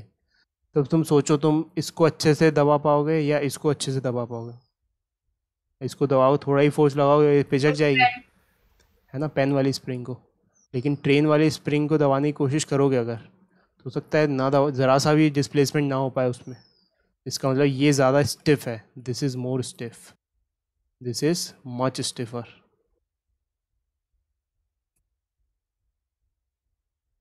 मतलब टेक्निकली इसका के बड़ा होगा और इसका स्टिफनेस कांस्टेंट छोटा होगा, ये बात मैं बताना चाहता हूँ। हाँ अक्षत, क्या बोल रहे हो? सर क्या बोलते हैं, जो स्प्रिंग की स्टिफनेस होती है वो हाँ, नंबर ऑफ टर्न्स पे डिपेंड करती है? नहीं नहीं, उस पर डिपेंड नहीं करती। अच्छा ठीक है रुको। अच्छा, तुम्हें एक गहरी बात कही है सर सब मटेरियल पे डिपेंड करेगी क्या? हाँ, मटेरियल पर डिपेंड करेगी, लेकिन अभी समझो जरा अक्षत ने क्या बात कही कि मान लो सपोज ये एक स्प्रिंग है, ठीक है। एक्चुअली ये चीज़ अपन पढ़ेंगे आगे चल के। तो अभी तो जैसे ये हम जब रिप्रेजेंटेशन बनाएंगे तो उससे ये मतलब जैसे ऐसे बना के कहीं पे मैंने लिख दिया, तो ज़रूरी नहीं है कि इसमें जितनी नंबर ऑफ़ टर्न्स है उतनी नंबर ऑफ़ टर्न्स अपन ऐसे गिनने बैठेंगे, ठीक है। वो तो जस्ट एक रिप्रेजेंटेशन है, जैसे हम रजिस्टर का सिंबल ऐसे ऐसे बना देते थे ना, अब उसमें ये थोड़ी होता था कि इतने ही रेजिस्टेंस 3 बार इसमें है, 3 ओम होगा, ये ऐसा कुछ जजमेंट नहीं करते थे, ठीक है। तो सिमिलरली अगर ऐसे कहीं बन के आया हमारे पास स्प्रिंग का सिंबल, तो ये सिंबलाइजेशन है, इसको काउंट वाउंट नहीं करना है, ठीक है ना। वो तो असलियत में हमारे सामने जो स्प्रिंग होगी उसको ही काउंट करके अपन बता पाएंगे कि उसमें नंबर ऑफ़ टर्न्स कितने हैं। तो हैविंग सेड दैट कि मान लो सपोज हमारे पास एक ये स्प्रिंग है, ठीक है, और हम उसको हमने बीच में से काट दिया, तो अब इसकी स्टिफनेस बढ़ जाएगी या कम हो जाएगी, ये अपन सोचते हैं। तो ये सोचेंगे बाद में अपन, मतलब अक्षत का क्वेश्चन में कुछ इस तरीके से रिफ्रेन कर रहा हूँ कि अगर स्प्रिंग को कट कर दिया जाए तो उसकी स्टिफनेस बढ़ेगी या कम होगी, ये वो जानना चाहता है, ठीक है। तो इसका आंसर अपन को मिलेगा बाद में। तो क्लियर दिमाग में रखना कि जैसे सिम्बॉलिज़म है ये, जैसे ये कि अभी अपन को जैसे यहाँ पे मैंने बनाई 1 2 3 4 5 6 नंबर ऑफ़ टर्म्स, तो उससे कोई लेना देना नहीं। हो सकता है असली में वो कुछ 10 नंबर ऑफ़ टर्म्स हो उसमें, अपन को तो के से लेना देना है। ये तो जस्ट सिम्बॉलिज़म है ना। असली क्वेश्चन ये अराइज होता है कि यार स्प्रिंग को काट दिया जाए बीच में से, तब क्या होगा, उसकी स्प्रिंग की स्टिफनेस कम हो जाएगी या बढ़ जाएगी। तो ये बात अपन को सोचनी है। चलो सोचते हैं।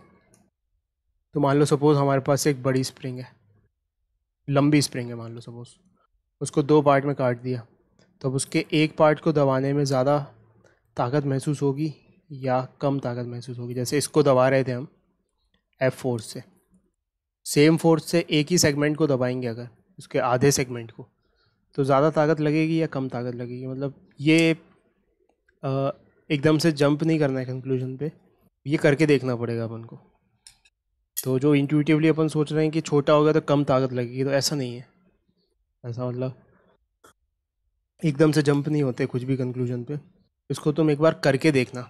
एक स्प्रिंग लेना पेन की और शायद बराबर हो, क्योंकि दो के बीच में गैप तो सेम रहता है। अपन अभी कोई दिमाग नहीं लगाते, अपन तो एक बार करके देखेंगे और फिर ऑब्जर्वेशन जो महसूस होगा अपन को उंगलियों पे कि हाँ भाई ये कम हो रहा है या ज़्यादा हो रहा है, फिर अपन उसके हिसाब से कंक्लूजन करेंगे।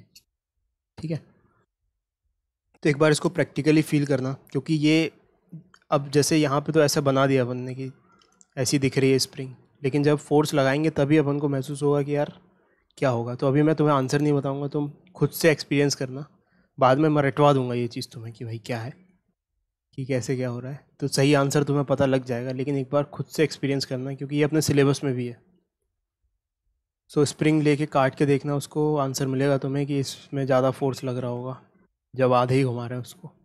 तो मैं मतलब गलत भी हो सकता है मेरा आंसर, लेकिन तुम एक बार महसूस करके देखना कि क्या महसूस हो रहा है, कि जो रियल फील है उसी से फिज़िक्स जनरेट होगी, ना कि फिज़िक्स से रियल फील जनरेट होगी। ठीक है, फिर आ जाते हैं अपन। तो यही पॉइंट इसने लिखे हैं यहाँ पे इसके बारे में, F is equals to minus k x, spring force के बारे में लिखे हैं, जो अपन और डिटेल में देखेंगे जब मैथमेटिकल ट्रीटमेंट करेंगे इस चैप्टर का। फिर उसके बाद आगे, फॉर एन इनएक्सटेंसिबल स्ट्रिंग, अगर इनएक्सटेंसिबल स्ट्रिंग है, इनएक्सटेंसिबल यानी कि उसको खींचें तो उसकी लेंथ नहीं बढ़ेगी। ठीक है, the force constant is very high, तो उसके लिए फोर्स कांस्टेंट बहुत ज़्यादा हाई होता है। So the restoring force in an string is called tension, तो इसलिए अपन उसके फोर्स को टेंशन बोल देते हैं। ठीक है, so it is customary to use a constant tension T throughout the string. This assumption is true for a string of negligible mass. तो हम जितना भी हमारे सिलेबस में है उसमें देखेंगे कि यार टेंशन हर पॉइंट पे रस्सी के सेम होती है। ठीक है, और ये तभी ट्रू है, जैसा कि अपन पहले भी बता चुके हैं, पहले भी देख चुके हैं, कि जब स्ट्रिंग का मास नेग्लिजिबल होता है ना। अच्छा, स्ट्रिंग और स्प्रिंग दोनों ही टंग ट्विस्टर की तरह हैं, लेकिन दोनों को अलग अलग दिमाग में याद रखना है। स्ट्रिंग और स्प्रिंग में कभी कंफ्यूज मत हो जाना। ये जो सब डिस्कशन हुआ था ये स्प्रिंग का था। स्ट्रिंग मतलब धागा, स्प्रिंग का मतलब ये स्प्रिंग। स्प्रिंग को तो शायद हिंदी में भी स्प्रिंग ही बोलते होंगे। स्ट्रिंग को धागा बोल सकते हैं, स्ट्रिंग को रोप बोल सकते हैं, रस्सी बोल सकते हैं। तो टंग ट्विस्टर की तरह है, लेकिन दोनों का फंक्शन अलग अलग है, तो ये ध्यान में रखना। तो क्या बात कही गई, इनएक्सटेंसिबल स्ट्रिंग अगर है, इनएक्सटेंसिबल तो उसको एक्सटेंड नहीं किया जा सकता, उसको खींच के बड़ा नहीं किया जा सकता, तो उसका फोर्स कांस्टेंट बहुत ज़्यादा हाई होता है। ठीक है, फिर आ गए अपन नेक्स्ट पॉइंट पे। So in chapter 1 we learn that there are 4 fundamental forces in nature. पहले चैप्टर हमने देखा था कि यार 4 फंडामेंटल फोर्सेज होते हैं। So of these, the weak and strong forces appear in domains that do not concern us here.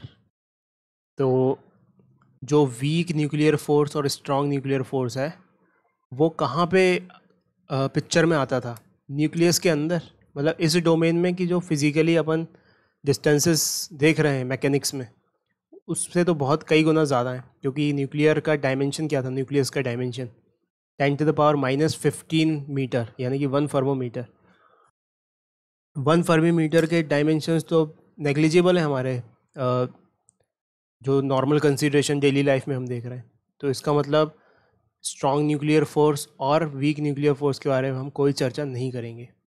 तो हम कौन दो फोर्सेस के बारे में चर्चा करेंगे? केवल only the gravitational and electrical forces are relevant in context of mechanics. Mechanics में केवल ग्रेविटेशनल और इलेक्ट्रिक फोर्सेस के बारे में ही पढ़ेंगे, ठीक है। The different contact forces of mechanics mentioned above fundamentally arise from electrical forces. तो क्या जो कॉन्टैक्ट फोर्स होते हैं वो क्या ग्रेविटेशन की वजह से होते हैं? नहीं, ग्रेविटेशन की वजह से नहीं, वो इलेक्ट्रोमैग्नेटिक नेचर के होते हैं। तो इसलिए लिखा गया है, बहुत इंपॉर्टेंट पॉइंट, कि जितने भी कॉन्टैक्ट फोर्सेस हैं वो इलेक्ट्रोमैग्नेटिक नेचर के हैं या इलेक्ट्रिकल फोर्सेस की वजह से हैं। ये अपन को ध्यान में रखना है। क्यों? क्योंकि जब दो पार्टिकल या दो सब्सटेंस कांटेक्ट में आते हैं तो उनके बीच में मॉलिक्यूल्स एक दूसरे से इंटरेक्ट करते हैं। मॉलिक्यूल्स एक दूसरे से इंटरेक्ट करते हैं मतलब कि मान लो सपोज एक बॉडी का सरफेस दूसरे बॉडी के सरफेस पे आके टकरा गया या रखा गया या इंटरेक्ट हुआ। तो अब ऐसी सिचुएशन में इस सरफेस पे जो भी एटम्स होंगे एक बॉडी के, वो दूसरे सरफेस के एटम्स से कोलाइड करेंगे, टच करेंगे उनको, उनके इलेक्ट्रॉन्स ट्रांसफ़र हो सकते हैं इधर से उधर, या इलेक्ट्रॉन रीअरेंज हो सकते हैं। कुल मिला के इलेक्ट्रोमैग्नेटिक फोर्स डेवलप हो सकता है। तो हमें हमेशा याद रखना है कि कांटेक्ट फोर्सेस, चाहे वो नॉर्मल रिएक्शन हो, चाहे वो स्प्रिंग फोर्स हो, चाहे वो स्ट्रिंग फोर्स हो, चाहे वो टेंशन हो, ये सारे कांटेक्ट फोर्सेस किस टाइप के हैं? चाहे वो फ्रिक्शन हो, ये सारे कांटेक्ट फोर्सेस इलेक्ट्रोमैग्नेटिक नेचर के हैं। इलेक्ट्रिकल फोर्सेस की वजह से जनरेशन हुआ है इसका, ये ग्रेविटेशनल फोर्स नहीं है, ठीक है। ये बात हमें याद रखनी है। So this may seem surprising since we are talking of uncharged and non magnetic bodies in mechanics. तो वैसे तो अपन अनचार्ज बॉडीज़ की ही बात करते हैं। जैसे फॉर एग्ज़ाम्पल ऊपर वाले डिस्कशन से मैंने ये बोला कि टेबल है, उस पर रखा हुआ है एक किताब मास एम का। तो इस पे जो नॉर्मल रिएक्शन लगेगा, इस ब्लॉक पे जो नॉर्मली ये किताब या जो भी है, इस पे जो नॉर्मल रिएक्शन लगेगा वो इलेक्ट्रोमैग्नेटिक नेचर का होगा। तो ये बहुत ही नॉन इंट्यूटिव है। नॉन इंट्यूटिव मतलब इलेक्ट्रोमैग्नेटिक से हमारे दिमाग में क्या छवि बनती है? हमारे दिमाग में ये छवि बनती है कि कुछ चार्ज पार्टिकल्स होंगे, लेकिन तुम टच करके देखो किसी टेबल को या तुम टच करके देखो किसी बुक को, तुम्हें करंट तो महसूस होता नहीं है, ठीक है। उसके बाद भी इलेक्ट्रोमैग्नेटिक नेचर के हैं ये, क्योंकि माइक्रोस्कोपिक लेवल पे सभी चार्ज बॉडीज से बने होते हैं, इलेक्ट्रॉन न्यूक्लियॉन से, वो इंटरेक्ट करके इस फोर्स को एक फिजिकल सिग्निफिकेंस दे देते हैं। तो in spite of we are not dealing with charges, हम चार्ज की कोई स्टडी नहीं कर रहे हैं अभी मैकेनिक्स में, हम मैग्नेटिज्म की कोई स्टडी नहीं कर रहे हैं, उसके बाद भी ये इलेक्ट्रोमैग्नेटिक नेचर के हैं। तो ये बात पता होनी चाहिए फिजिक्स की नॉलेज के लिए। So at the microscopic level all bodies are made of charged constituents, nuclei and electrons, and the various contact forces arising due to elasticity of bodies, molecular collision with impact, etc. can ultimately be traced to the electrical forces between the charged constituents of different bodies. तो क्या कहा गया इसने कि actually में क्या हो रहा है माइक्रोस्कोपिक लेवल पे, मतलब बहुत छोटे लेवल पे जहाँ पे दो बॉडीज़ के टच होते हैं, वहाँ पर हर बॉडी फाइनली इलेक्ट्रॉन्स और प्रोटॉन्स और न्यूक्लियाई इन सब से ही बनती है। तो उनका इंटरेक्शन हो रहा होगा। And the various contact forces are rising due to elasticity of body. अब इलास्टिसिटी का क्या मतलब है? जैसे मान लो सपोज तुम्हारे पास एक बहुत बड़ा ऑब्जेक्ट है जिसका मैंने इनफाइनाइट जूम इन करके कुछ स्ट्रक्चर बना दिया और ये उसके कुछ आइटम्स हैं, और ये किसी बहुत ही बड़े बॉडी का हिस्सा है और ये मैंने इनफाइनाइटली जूम करके ऐसा बनाया हुआ है। तो इमेजिन करो कि तुमने इसको दबाया बॉडी को, तो तुम दबाओगे तो फोर्स ट्रांसफ़र होगा एटम से अलग अगले एटम्स पे। तो ये फोर्स जब इन पे ट्रांसफ़र होगा तो ये एटम आसपास आना चाहेंगे, है ना, और पास आना चाहेंगे एटम्स एक दूसरे के। तो जब इनमें कुछ इलेक्ट्रॉनिक इम्पल्स क्रिएट हो सकते हैं इलेक्ट्रॉन्स के आसपास आने की वजह से, तो फिर वो दूसरा अपना क्या करते हैं, रिपल्शन क्रिएट करते हैं, जिसकी वजह से टेंशन या स्प्रिंग फोर्स जनरेट होता है। तो अल्टीमेटली ये वाले जो फोर्सेस हैं कॉन्टैक्ट फोर्सेस, ये इलेक्ट्रोमैग्नेटिक नेचर के हैं, ये समझाया जा रहा है यहाँ पे। तो ये अपना शेप रीगेन करना चाहेंगे, वापस आना चाहेंगे। इसी प्रोसेस को बोलते हैं अपन, इसी कॉन्सेप्ट को बोलते हैं कि यार ये इलास्टिक नेचर का होता है इनका, ठीक है। इसलिए यहाँ पे इलास्टिक वर्ड यूज़ किया गया। किधर गया? यहाँ पे इलास्टिसिटी ऑफ बॉडीज़। इलास्टिसिटी का चैप्टर भी देखेंगे अपन इसी 11th क्लास में, पार्ट 2 का सेकंड पार्ट चैप्टर, ठीक है। आगे बढ़ते हैं। So, and the various contact forces arising due to the elasticity of bodies, molecular collisions and impacts, etc., can ultimately be traced to the electrical forces between the charged constituents of different bodies.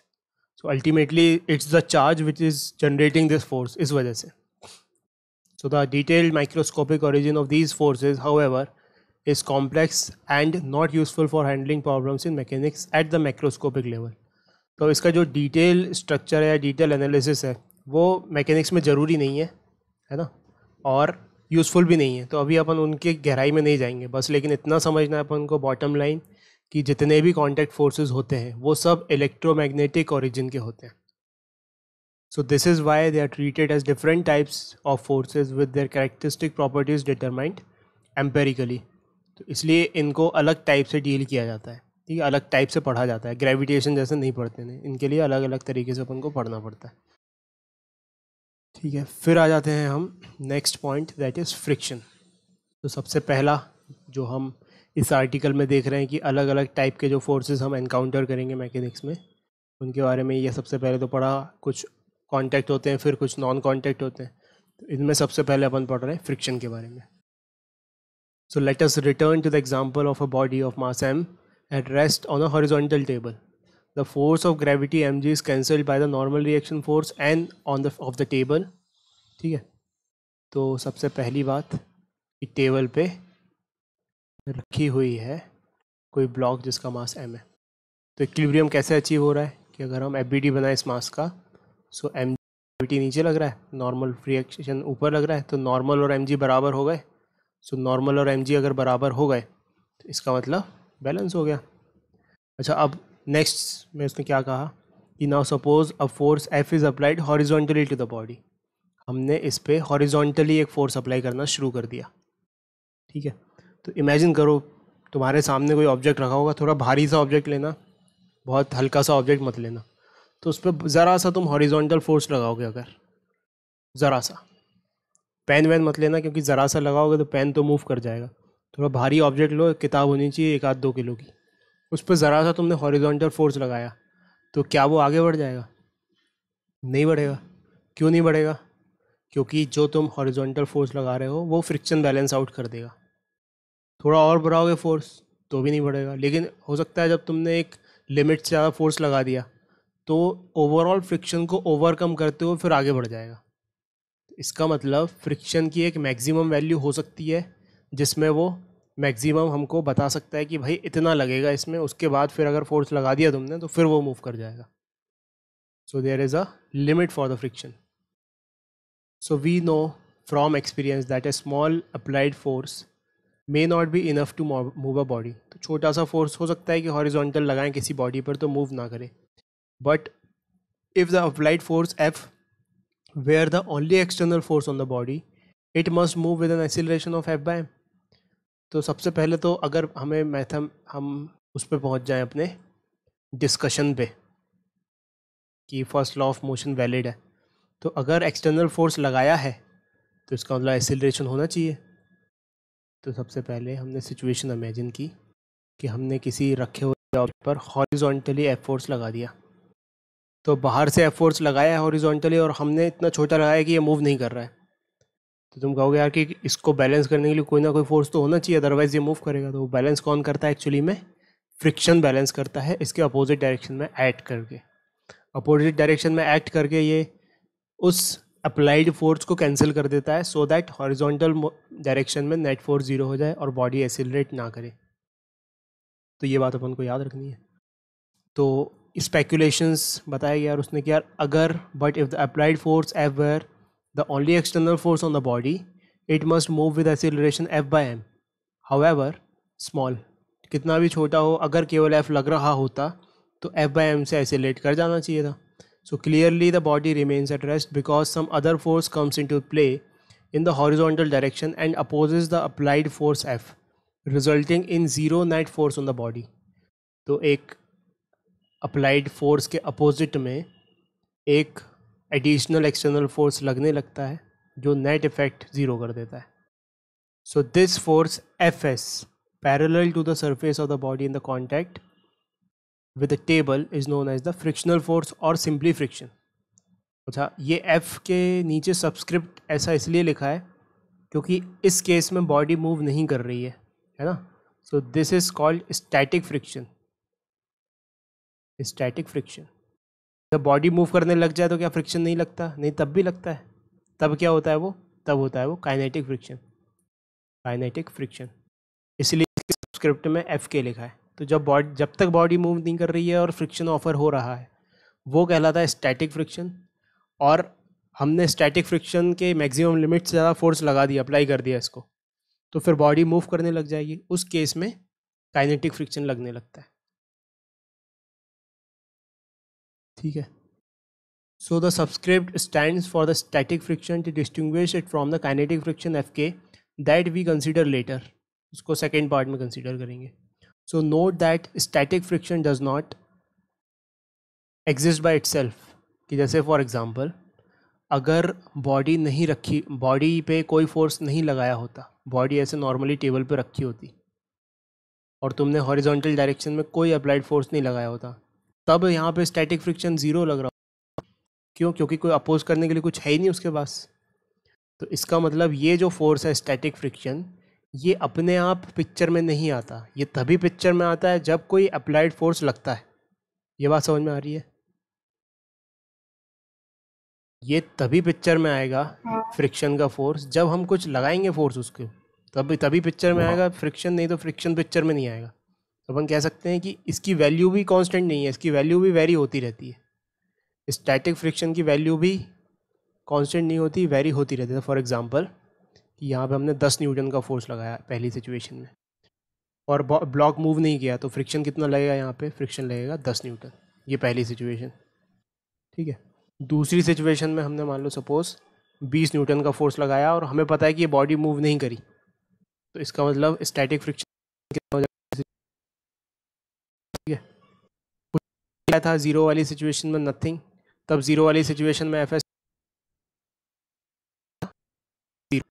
10 आ रही है, कभी इसकी value 20 आ रही है। तो इसका मतलब कि ये एक फिक्स्ड वैल्यू वाला फोर्स नहीं है, इसकी वैल्यू कुछ भी हो सकती है डिपेंडिंग अपॉन की सिचुएशन क्या है। अच्छा, एक और रहस्य की बात, एफ एस की एक मैक्सिमम वैल्यू हो सकती है। ऐसा नहीं कि ये बढ़ते बढ़ते 1 करोड़ तक पहुंच जाए, है ना। इसकी एक मैक्सिमम वैल्यू हो सकती है, लिमिटिंग वैल्यू हो सकती है। वो कैसे निकालेंगे अपन? कि मान लो सपोज अपन ने एक जस्ट 100 न्यूटन के फोर्स पे ये मूव करना शुरू कर रही हो और 100 न्यूटन का फोर्स अप्लाई किया, तब स्टैटिक फ्रिक्शन कितना लगेगा? तब स्टैटिक फ्रिक्शन लगेगा 100 न्यूटन का। और फिर उसके बाद तो ये मूव कर जाएगा, तो फिर उसके बाद फ्रिक्शन की वैल्यू नहीं बढ़ रही है, फ्रिक्शन की वैल्यू उसके बाद कांस्टेंट हो चुकी है और वो काइनेटिक में कन्वर्ट हो चुकी है।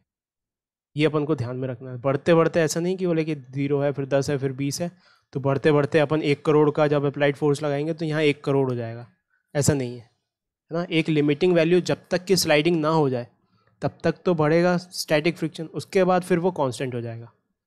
ये बात बहुत इंपॉर्टेंटली समझनी है अपन को।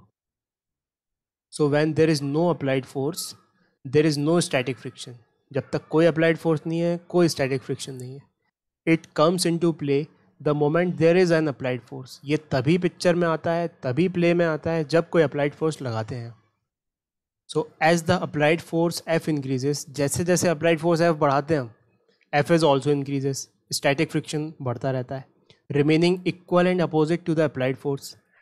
हमेशा ये इक्वल रहेगा अप्लाइड फोर्स के और अपोजिट रहेगा जब तक बॉडी मूव ना करे, है ना, up to a certain limit keeping the body at rest, hence it is called static friction. तो स्टैटिक क्यों बोल रहे हैं ना? स्टैटिक का मतलब होता है रुका हुआ, स्टैटिक का मतलब यही है। तो ये बोलते हैं अपन स्टैटिक फ्रिक्शन रहता है इसमें। तो static friction opposes impending motion, मतलब जो मोशन होना चाहता है, जो मोशन मान लो सपोज ये फ्रिक्शनलेस सरफेस होता, ये ब्लॉक रखा होता, यहाँ पे कुछ भी फ्रिक्शन नहीं होता और हम फोर्स लगा रहे होते इस तरफ, तो किस तरफ मोशन हो जाता? इसका मोशन हो जाता इस तरफ। मतलब हम कहें इम्पेंडिंग मोशन इसका इस तरफ था, टेंडिंग मोशन इसका इस तरफ था। इम्पेंडिंग मतलब कि टेंडेंसी टू मूव इस तरफ होती इसकी, तो हमेशा किस तरफ लगेगा फ्रिक्शन? इस इम्पेंडिंग मोशन के अपोजिट।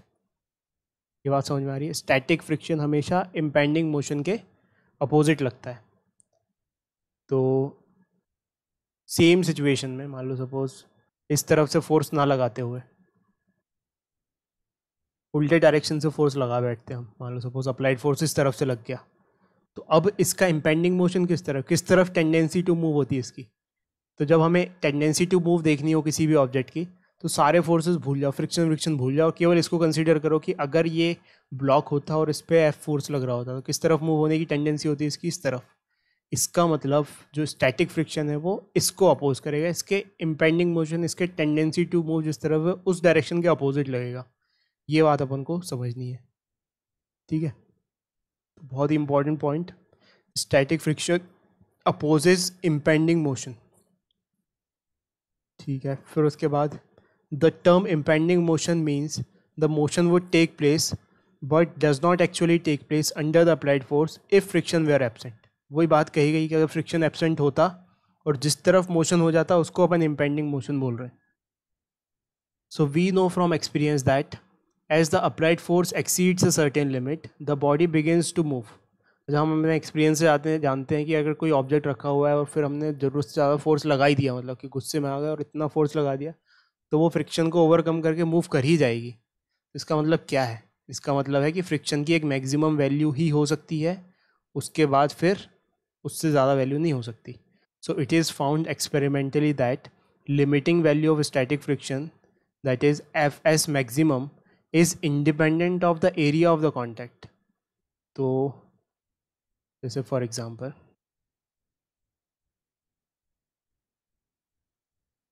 अब मैथमेटिकल ट्रीटमेंट देने वाले हैं अपन स्टैटिक फ्रिक्शन का। मैथमेटिकल ट्रीटमेंट क्या होगा और स्टैटिक फ्रिक्शन की मैक्सिमम वैल्यू के बारे में ही अपन समझेंगे यहाँ पे कि मैक्सिमम वैल्यू उसकी कितनी हो सकती है, उसका मैथमेटिकल फॉर्मुलेशन देखेंगे।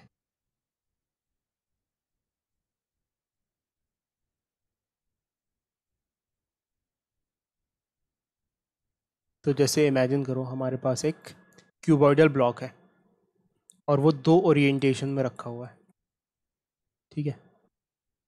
एक ओरिएंटेशन ऐसा है, लिटा के रखा हुआ है, और दूसरा ओरिएंटेशन है उसको खड़ा करके रखा हुआ है, ठीक है। तो क्लियरली सरफेस एरिया ज़्यादा कहाँ पे आ रहा होगा, जो टच हो रहा होगा सरफेस से जिस पे वो रखा हुआ है। पहले सिचुएशन, दूसरी सिचुएशन में कम सरफेस एरिया आ रहा होगा, ठीक है। अगर 3 डायमेंशनल इसका व्यू बनाने की कोशिश करें तो ऐसा बन जाएगा ये। सो क्लियरली पहली सिचुएशन में सरफेस एरिया जो कांटेक्ट में आ रहा है टेबल के वो ये वाला है, और दूसरी सिचुएशन में ये वाला है। तो तुम इमेजिन कर पा रहे हो कि दूसरी सिचुएशन में सरफेस एरिया एंड कांटेक्ट कम है, पहली सिचुएशन में ज़्यादा है, ठीक है। तो मान लो सपोज हम इसको फोर्स लगाना शुरू किए, दूसरी सिचुएशन में इसको भी फोर्स लगाना शुरू किए, तो इंट्यूटिवली ऐसा लगता है हमें कि जब फ्रिक्शन ओवरकम कर रहा होगा इसको और एक मैक्सिमम वैल्यू अचीव करेगा, ज़्यादा ईजीली सरकाना इसको पॉसिबल होगा, ऐसा लगता है हमें, क्योंकि यहाँ पे ज़्यादा कॉन्टैक्ट सरफेस एरिया है टच में। तो ऐसा लगता है कि ये वाला फोर्स ज़्यादा ईजी होगा हमको मूव कराने के लिए इसके अगेंस्ट, जो ये मैक्सिमम वैल्यू है फ्रिक्शन की वो अलग अलग आएंगी दोनों के लिए, जबकि ऐसा नहीं है, ऐसा नहीं होता, ठीक है। ये जो मैक्सिमम वैल्यू है फ्रिक्शन की, जो हमें अप्लाइड फोर्स चाहिए इसको मूव या स्लाइड कराने के लिए, वो इस कॉन्टैक्ट एरिया पर डिपेंड नहीं करता, वो नॉर्मल रिएक्शन पर डिपेंड करता है। ये बात समझ में आ रही है? तो नॉर्मल रिएक्शन तो दोनों ही केस में बराबर होगा। नॉर्मल किसको बैलेंस कर रहा है? नॉर्मल तो इसके वेट को बैलेंस कर रहा है। अंतर क्या है? अंतर ये है कि यार इस वाली सिचुएशन में, पहली वाली सिचुएशन में ये नॉर्मल फोर्स डिस्ट्रीब्यूटेड है ज़्यादा एरिया में, और दूसरी सिचुएशन में ये नॉर्मल फोर्स कम एरिया में डिस्ट्रीब्यूटेड है। तो ऐसा कहें कि प्रेसिंग या ज़्यादा यहाँ पे हो रही होगी। ये बात समझ में आ रही है? यहाँ पे प्रेसिंग कम हो रही होगी। तो दूसरी सिचुएशन में प्रेसिंग ज़्यादा है, वो कंपनसेट कर देती है कि एरिया कम है। सो इट्स नॉट अबाउट कि टोटल एरिया कितना कांटेक्ट में है, प्रेसिंग कितनी है इस पर डिपेंड हो रहा है। तो प्रेसिंग इस केस में ज़्यादा हो रही है, इसमें कम हो रही है, लेकिन नॉर्मल इस केस में एरिया ज़्यादा है, फिर इधर एरिया कम है। तो कुल मिला के नॉर्मल रिएक्शन तो दोनों ही केस में बराबर लग रहा है, और यही डिटरमाइन करता है कि यार उसको खिसकाने में हमें कितनी ताकत लगेगी, जो कि दोनों में सेम लगेगी। यही बात को यहाँ पे कहा गया है। तो कभी भी ऐसा दिमाग में मत, हाँ यस पर और एक्सप्लेन कर दीजिए। देखना, सबसे पहली सिचुएशन क्या बोल रहा हूँ मैं कि पहली सिचुएशन में अपन को इंट्यूटिवली क्या लग रहा है, बहुत इंपॉर्टेंट पॉइंट है, ये आराम से समझो। तो इमेजिन करो कि बहुत बड़ी सी कोई तुम्हारे घर में वो है अलमीरा, एक बार तुमने उसको लिटा के रख दिया और एक बार तुमने उसको खड़ा करके रख दिया, ठीक है, और दोनों को सरका रहे हो, यहाँ से ऐसे सरका रहे हो दोनों सिचुएशन में। तो इंट्यूटिवली हमको ऐसा लगता है सबको कि यहाँ पे कांटेक्ट एरिया ज़्यादा है और यहाँ पे कांटेक्ट एरिया फ्लोर से कम है इस सेकेंड सिचुएशन में। तो हमें ऐसा लगता है ये जल्दी सरक जाएगा क्योंकि यहाँ पे एरिया कम है, यहाँ पे एरिया ज़्यादा है, यहाँ पे एरिया एंड कांटेक्ट ज़्यादा है, यहाँ पे एरिया एंड कांटेक्ट कम है। लेकिन सेकेंड सिचुएशन भी तो देखो, यहाँ पे प्रेसिंग भी तो ज़्यादा हो रही है। कॉन्सेंट्रेटेड एरिया में अगर प्रेसिंग होगी तो प्रेसिंग ज़्यादा हो जाएगी, ज़्यादा सेम फोर्स अगर ज़्यादा एरिया में लगेगा तो प्रेशर कम हो जाएगा। सो प्रेशर कंपनसेट कर देती है और बराबर फोर्स लगता है दोनों को मूव करने के लिए। यानी कि स्टैटिक फ्रिक्शन की जो मैक्सिमम वैल्यू है वो कांटेक्ट एरिया पर डिपेंड नहीं करती, वो तो नॉर्मल रिएक्शन पे डिपेंड करती है, और नॉर्मल रिएक्शन दोनों ही केस में बराबर आएगा। ये समझ में आया हर्षिता? हाँ है ना। मैं कुल मिला के अभी फ़िलहाल के लिए अपन को क्या याद रखना है कि जो ओवरकम करने के लिए हमें फ्रिक्शन को ओवरकम करने के लिए जो फोर्स लगाना है, अप्लाई करना है, वो कांटेक्ट एरिया पर डिपेंड नहीं करता। वो किस पर डिपेंड करता है? वो डिपेंड करता है कि बॉडी का नॉर्मल रिएक्शन कितना लग रहा है। बस इतनी सी बात है। तो ये चीज़ अपन को याद रखना है।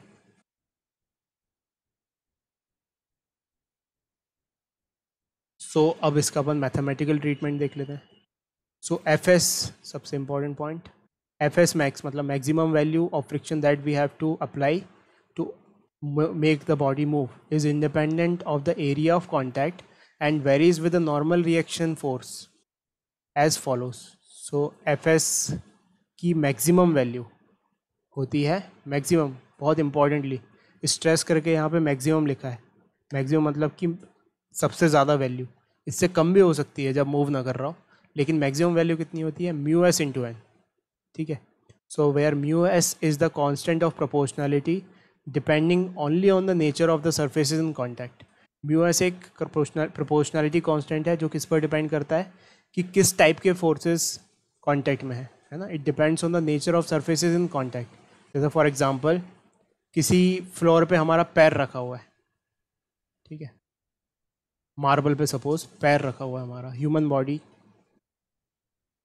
का पैर रखा हुआ है।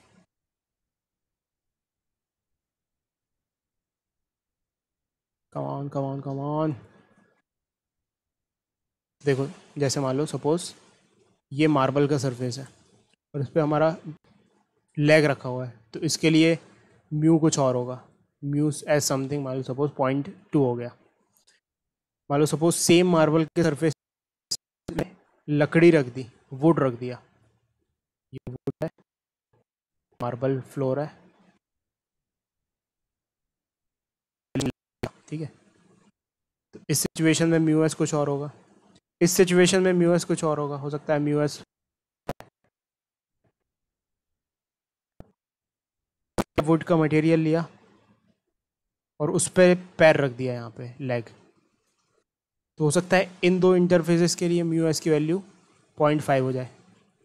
तो बहुत क्लियरली याद रखना कि केवल एक सरफेस पे डिपेंड नहीं कर रही है, दोनों सरफेस पे कलेक्टिवली डिपेंड कर रही है म्यू की वैल्यू। म्यू एस की वैल्यू दोनों सरफेसेस इन कॉन्टैक्ट पे डिपेंड कर रही है। It is a function of nature of both type of surfaces which are in contact, not just one. मतलब कोई पूछे तुमसे कि बताओ कोफिशिएंट ऑफ फ्रिक्शन, इसको कोफिशिएंट ऑफ फ्रिक्शन बोलते हैं एक्चुअली में, कोफिशिएंट ऑफ स्टैटिक फ्रिक्शन। तो अगर तुमसे कोई बोले बताओ coefficient of static friction of would क्या होगा, तो तुम कहोगे दूसरा सब्सटेंस तो बताओ जिस पे फ्रिक्शन लगना है, दो सरफेस आएंगे तभी तो फ्रिक्शन लगेगा, अकेले के लिए थोड़ी बता दें। ये बात समझ में आ रही है? So where constant mu S is called the coefficient of static friction. So the law of static friction may thus be written as friction force की value maximum mu S into N है, यानी कि उसकी value हमेशा इससे छोटी ही रहेगी या उसके बराबर हो सकती है लिमिटिंग केस में। सो फर्स्ट लॉ ऑफ, या ऐसे कहें law of static friction is mu s should be less than equals to, F s should be less than equals to mu S into N, ठीक है। ये बात याद रखनी है, मतलब 0 से लेके म्यू एस इंटू एन तक फ्रिक्शन की कुछ भी वैल्यू हो सकती है। Static friction can be anything between 0 से म्यूएस इंटू, ठीक है। अगर if the applied force F exceeds F s maximum the body begins to slide on the surface, अगर अप्लाइड फोर्स इस मैक्सिमम फोर्स ऑफ फ्रिक्शन से ज़्यादा हो गया तो स्लाइडिंग शुरू हो जाएगी। So it is found experimentally that when relative motion has started the frictional force decreases from the static maximum value F s maximum. अच्छा, जनरली ऐसा पाया गया है कि जब जब स्लाइडिंग शुरू हो जाती है तब स्टैटिक फ्रिक्शन की जो मैक्सिमम वैल्यू है वो थोड़ी सी कम हो जाती है। क्यों हो जाती है? क्योंकि जब ऑब्जेक्ट एक दूसरे पर स्लाइड होने लगते होंगे तो कुछ हीट जनरेट होती है, उस हीट जनरेशन की वजह से बॉन्डिंग जो है वो थोड़ी सी डाइल्यूट हो जाती होगी, इस वजह से फ्रिक्शन फोर्स की वैल्यू थोड़ी सी कम हो जाती है। तो इसको अपन फिर से देखेंगे, यहाँ से जो मैथमेटिकल ट्रीटमेंट है इसको फिर से देखना शुरू करेंगे नेक्स्ट क्लास में। आज की क्लास को यहीं ख़त्म करते हैं और अब तुम होमवर्क लिखो ज़रा सा। होमवर्क में तुम्हें एनसीईआरटी के क्वेश्चन सॉल्व करने हैं, ठीक है। एनसीईआरटी के जो एक्सरसाइज है उसके क्वेश्चन सॉल्व करने हैं। तो मैं बता देता हूँ कहाँ से कहाँ तक करने हैं।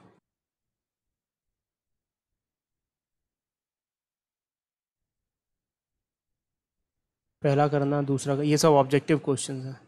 तीसरा करना, चौथा करना, पाँचवा, छठवा, सातवां, आठवां,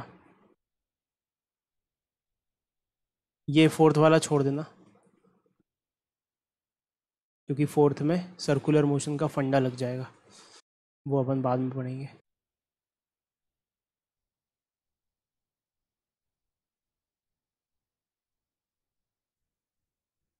ये कर लेना 11th।